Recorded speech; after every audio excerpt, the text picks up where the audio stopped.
Une tronçonneuse Jonseled est toujours livrée assemblée.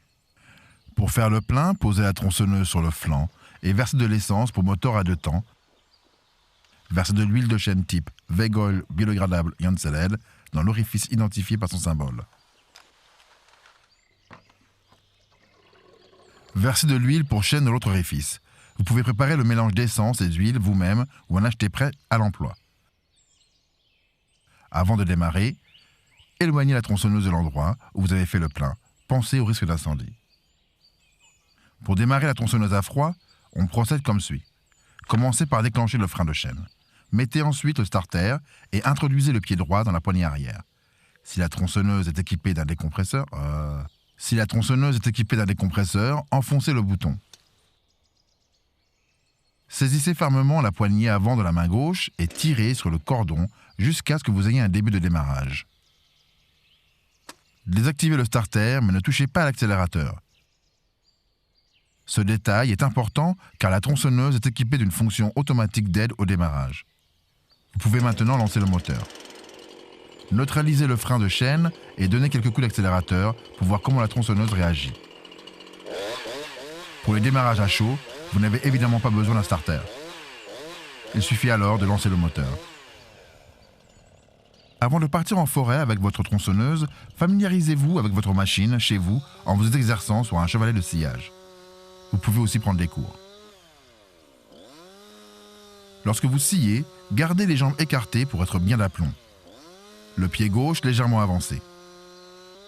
Ayez toujours le pouce de la main gauche enroulé autour de la poignée. Tenez la tronçonneuse près du corps. Vous aurez une meilleure maîtrise de la machine et vous vous fatiguerez moins les bras et le dos. Tenez-vous légèrement décalé par rapport à l'axe de la tronçonneuse, jamais dans l'axe. Accélérez à fond avant de mettre la chaîne en contact et rapprochez le plus possible le corps de la tronçonneuse du tronc. Lorsque vous sciant de haut en bas, la chaîne a tendance à tirer la tronçonneuse vers le tronc.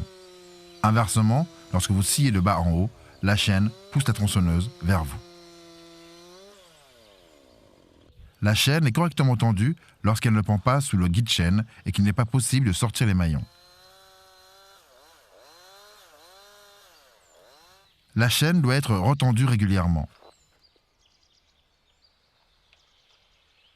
Commencez par couper le moteur et desserrer légèrement les écrous du guide-chaîne.